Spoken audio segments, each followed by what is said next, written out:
अपने पसंदीदा शो के फुल एपिसोड देखने के लिए अभी डाउनलोड करें दंगल प्ले ऐप।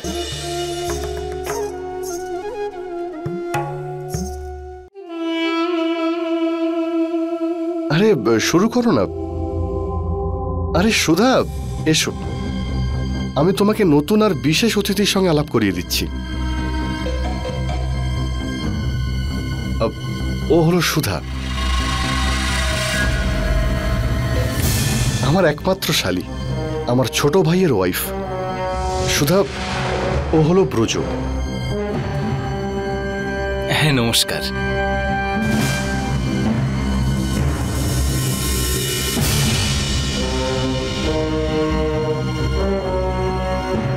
আরে আপনারাও সাথে বসছেন না কেন? আর এইভাবে অতিথিদের মতো ব্যবহার করা কেন, তাই না পঙ্কজ? আরে হ্যাঁ, যদি তুমিও বসো না। আরে সুধা, তুমিও এসো, আমাদের সঙ্গে খেয়ে নাও।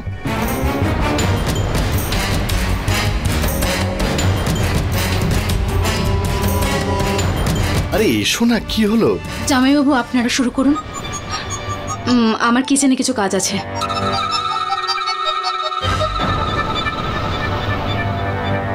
যদি খাবারগুলো পরিবেশন করো।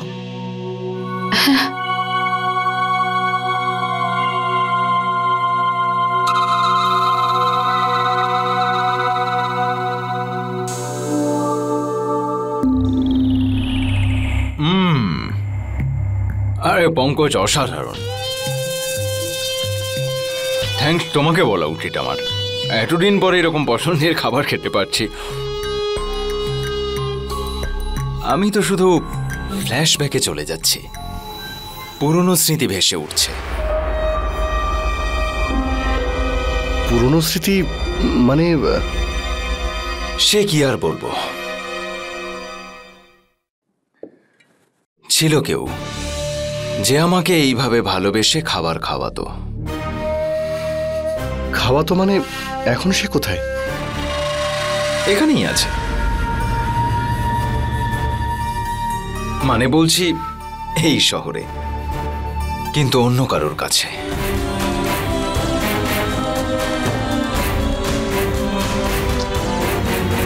সে আমাকে ঠকিয়ে অন্য কাউকে বিয়ে করে নিয়েছে।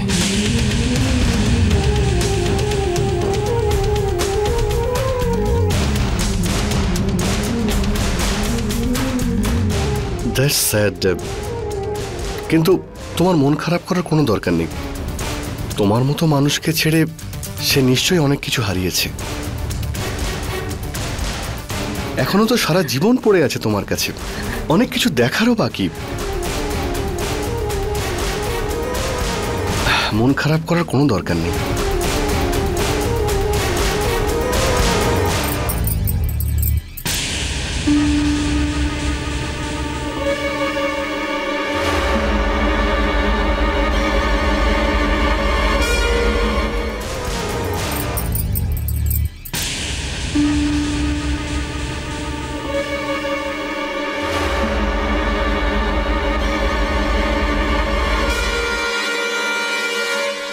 হ্যাঁ পঙ্কজ, সত্যি বলছো তুমি।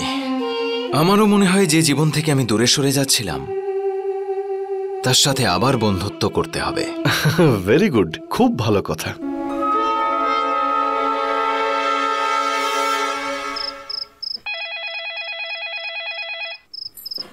আমি ধরছি। হ্যালো দীপু, অনেক অনেক বড় প্রবলেম হয়ে গেছে।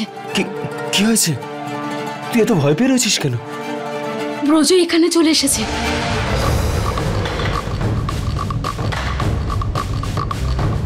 ব্রজ ওখানে? মানে বাড়ির ভিতরে?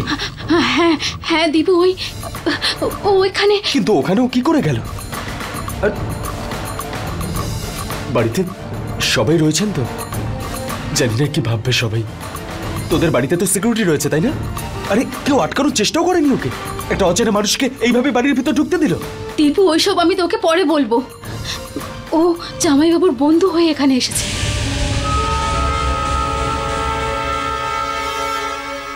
দিদি খুব টেনশনে আছে। দীপু, তাড়াতাড়ি কিছু কর, না হলে অনেক বড় বিপদ হয়ে যাবে। আমি কিছু একটা করছি। তুই চিন্তা করিস না সুধা, আমি কিছু একটা করছি। হ্যাঁ ঠিক আছে। আমি তো ওই লোকটার সামনেও যেতে চাই না, ওর মুখটাও দেখতে চাই না, কিন্তু বেচারি জ্যোতি দিদি এখন জানি না কিভাবে। দীপু, তুই গিয়ে পুলিশদের সঙ্গে কথা বল। ওনারা তো বলেছিলেন যদি কিছু হয়ে যায় তাহলে খবর দিতে, ওনারা সাহায্য করবেন, তাই না? হ্যাঁ বাবা, জ্যোতি আর সুধা শ্বশুর বাড়িতে কোনো ক্ষতি করার আগে ওকে থামা, যেমন করে পারিস থামা। হ্যাঁ বাবা, আমি এক্ষুনি যাচ্ছি। স্যার স্যার স্যার, আমি এক্ষুনি জানতে পেরেছি যে ব্রজ এখন কোথায় আছে। আপনারা চলুন আমার সাথে। 1 মিনিট।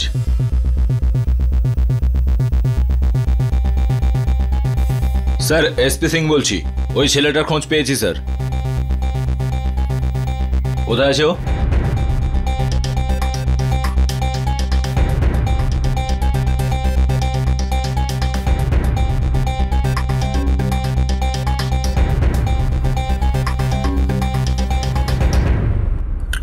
খুব ভালো লাগলো এখানে এসে, এটাও অসাধারণ। আরে তাহলে আরো খাও না। এই আরে জ্যোতি- না না, অনেক খেয়ে ফেলেছি, আর 1 চামচ খেলেও উঠতে পারবো না, এখানেই থেকে যেতে হবে। আরে তাতে কি হয়েছে, নিজের বাড়ি মনে করো।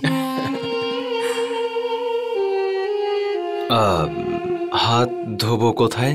1 মিনিট, যদি ওনাকে একটু ওয়াশরুমে নিয়ে যাও। হাত ধুতে ওদিকে যান। আরে জ্যোতি, তুমি নিয়ে যাও না। প্রথমবার আমাদের বাড়িতে এসেছে, ও কি করে খুঁজে পাবে? প্লিজ।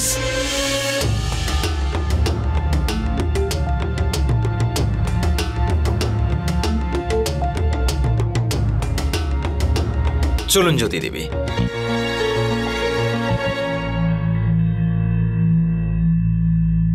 তোমার এখানে আসার সাহস কি করে হলো?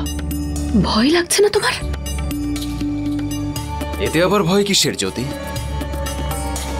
আর তোমার ভাগ্য ভালো যে আমি তোমার সাথে আছি।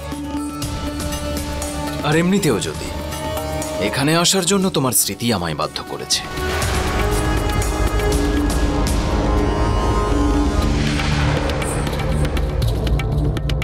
সত্যি বলছি জ্যোতি, খুব মিস করি তোমায়। তোমার মতো জঘন্য একটা লোক আমি আমার জীবনে কখনো দেখি। আরে বাবা, এই প্রশংসা তুমি অনেকবার করেছো, কিছু নতুন কিছু বলো না, একটু অন্যরকম।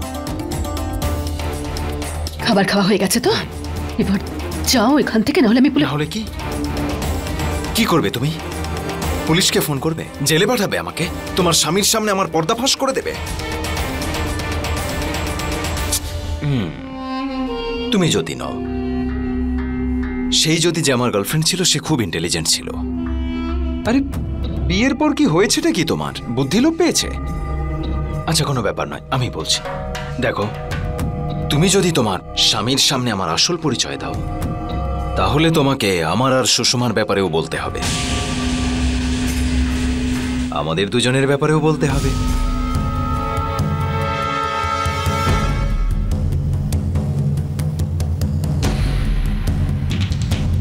বলতে পারবে? বলতে পারবে? বলতে পারবে? বলতে পারবে?